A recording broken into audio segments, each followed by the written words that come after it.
जय माता दी भक्तजनों। आज से नवरात्रे स्टार्ट हो गए हैं। 3 अक्टूबर से हमारे नवरात्रे स्टार्ट हो गए हैं। आज की वीडियो में हम व्रत कथा को सुनेंगे। तो पहला नवरात्रा है और व्रत कथा को हम यहाँ पर सुनेंगे, क्योंकि व्रत कथा का अपना ही महत्व है। हम कोई भी व्रत करते हैं तो वो तब तक पूर्ण नहीं माना जाता जब तक हम व्रत कथा को न सुने। तो इस वीडियो में हम सुनेंगे व्रत कथा को। कथा प्रारंभ। एक समय बृहस्पति जी ब्रह्मा जी से बोले, हे ब्राह्मण श्रेष्ठ, चैत व आश्विन मास के शुक्ल पक्ष में नवरात्र का व्रत उत्सव क्यों किया जाता है? इस व्रत का क्या फल है और इसे किस प्रकार करना उचित है? पहले इस व्रत को किसने किया, सो विस्तार से कहिए। बृहस्पति जी का ऐसा प्रश्न सुनकर ब्रह्मा जी ने कहा, हे बृहस्पति, प्राणियों के हित की इच्छा से तुमने बहुत ही अच्छा प्रश्न किया है। जो मनोरथ पूर्ण करने वाली दुर्गा, महादेव, सूर्य नारायण का ध्यान करते हैं वे मनुष्य धन्य हैं। इस नवरात्र व्रत संपूर्ण कामनाओं को पूर्ण करने वाला है। इसके करने से पुत्र की कामना करने वाले को पुत्र, धन की लालसा वाले को धन, विद्या की चाहने वाले को विद्या और सुख की इच्छा करने वाले को सुख मिलता है। इस व्रत को करने से रोगी मनुष्य का रोग दूर हो जाता है और मनुष्य की संपूर्ण विपत्तियाँ जो हैं वो दूर हो जाती हैं और घर में समृद्धि की वृद्धि होती है। बंध्या को पुत्र प्राप्त होता है, संपूर्ण पापों से छुटकारा मिल जाता है और मन का मनोरथ सिद्ध होता है। जो मनुष्य इस नवरात्र व्रत को नहीं करता वह अनेक दुखों को भोगता है और कष्ट व रोग से पीड़ित होकर अंगहीनता को प्राप्त करता है। यदि व्रत करने वाला मनुष्य सारे दिन का उपवास न कर सके तो एक समय भोजन करें और 10 दिन तक बांधों सहित नवरात्र व्रत की कथा का श्रवण करें। हे बृहस्पति, जिसने पहले इस महाव्रत को किया, मैं उसकी कथा तुम्हें सुनाता हूँ। ब्रह्मा जी बोले, प्राचीन काल में मनोहर नगर में पिठत नाम का एक सुनाथ ब्राह्मण रहता था। वह माँ दुर्गा का भगत था। उसे संपूर्ण सद्गुणों से युक्त सुमति नाम की एक अत्यंत सुंदर कन्या उत्पन्न हुई। यह कन्या अपने पिता के घर में अपनी सहेलियों के साथ क्रीड़ा करते हुए इस प्रकार बढ़ने लगी जैसे शुक्ल पक्ष में चंद्रमा की कला बढ़ती है। उसका पिता प्रतिदिन जब दुर्गा जी की पूजा करता, होम इत्यादि करता, वह उस समय नियम से वहाँ पर उपस्थित रहती थी। एक दिन सुमति भगवती के पूजन में उपस्थित नहीं हो पाई। उसके पिता को पुत्री की ऐसी असावधानी देखकर क्रोध आया और वह पुत्री से कहने लगा, अरे दुष्ट पुत्री, आज तूने भगवती का पूजन नहीं किया, इस कारण मैं किसी कुष्ठ रोगी या दरिद्र मनुष्य के साथ तेरा विवाह करूंगा। पिता की ऐसी बात सुनकर सुमति को बड़ा दुख हुआ और पिता से कहने लगी, हे पिता, मैं आपकी कन्या हूँ तथा सब तरह से मैं आपके अधीन हूँ। जैसी आपकी इच्छा हो वैसा करो, चाहे राजा से, चाहे कुष्ठी से, चाहे दरिद्र से, जिसके साथ चाहो मेरा विवाह करो, पर होगा वही जो भाग्य में विधाता ने लिखा है। क्योंकि कर्म करना मनुष्य के अधीन है पर फल देव के अधीन है, यानी ईश्वर के अधीन है।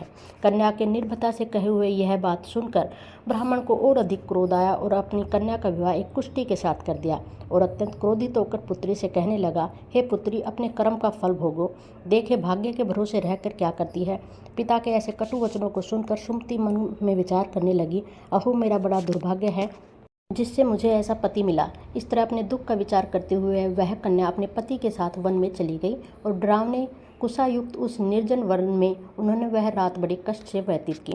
इस गरीब बालिका की ऐसी दशा देखकर देवी भगवती ने पूर्व जन्म पुण्य के प्रभाव से प्रकट होकर सुमति से कहा, हे दीन ब्राह्मणी, मैं तुमसे प्रसन्न हूँ, तुम जो चाहे सो वरदान मांग सकती हो। भगवती दुर्गा का यह वचन सुनकर ब्रह्मणी कहती है, आप कौन हैं, वह सब मुझसे कहो।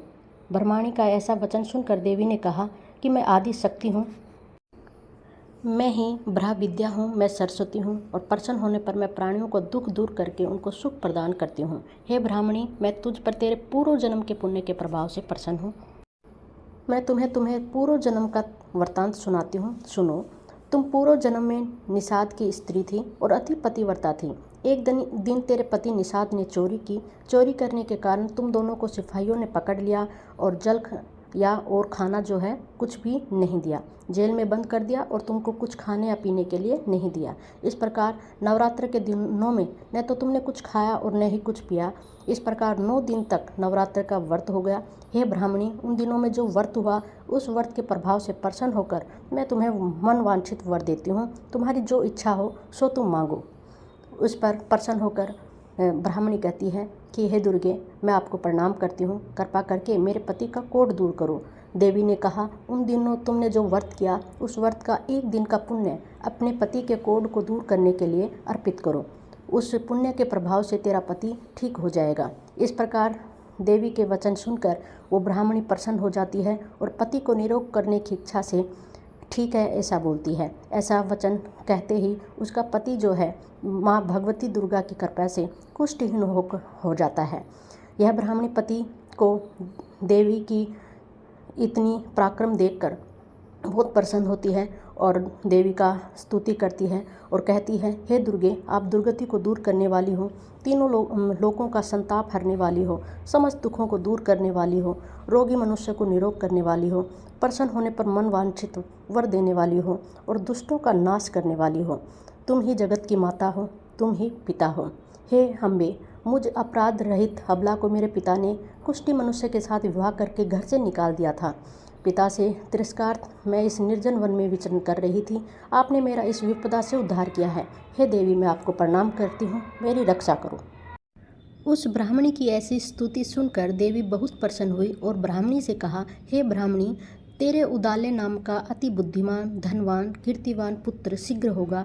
ऐसा वर देकर देवी ने ब्राह्मणी से फिर से कहा, जो तेरी इच्छा है और मांग ले।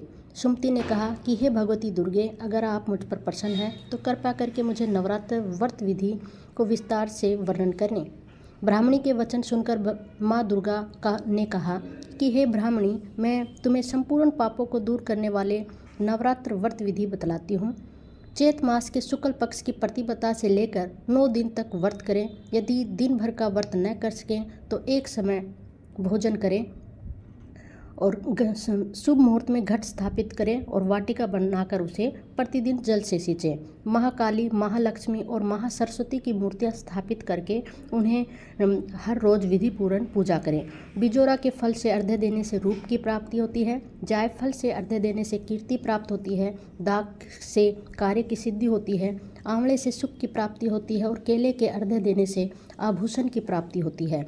इस प्रकार पुष्पों और फलों से अर्घ्य देकर व्रत समाप्त होने पर 9वें दिन विधि विधान से हवन करें। खांड, घी, गेहूँ, शहद, जौ, तिल, बिलव, नारियल, दाख और कदम जैसे विभिन्न सामग्रियों से हवन करें। हवन कर अपने बड़ों से आशीर्वाद लें और उन्हें कोई दक्षिणा जरूर दें। इसमें तनिक भी संशय नहीं है कि इन 9 दिनों में जो कुछ दान दिया जाता है उसका करोड़ों गुना हमें फल मिलता है। इस नवरात्र व्रत करने से अश्वमेध यज्ञ का फल मिलता है। हे ब्राह्मणी, इस संपूर्ण कामनाओं को पूर्ण करने वाले उत्तम व्रत को तीर्थ, मंदिर या घर में ही विधि के अनुसार करें। ब्रह्मा जी बोलते हैं कि हे बृहस्पति जी, इस प्रकार से माँ दुर्गा ने ब्राह्मणी को नवरात्रि व्रती विधि बतलाकर अंतर्ध्यान हो जाती है माता रानी। अतः जो मनुष्य या स्त्री इस व्रत को भक्तिपूर्ण करता है वह इस लोक में सुख को प्राप्त कर अंत में दुर्लभ मोक्ष को प्राप्त करता है।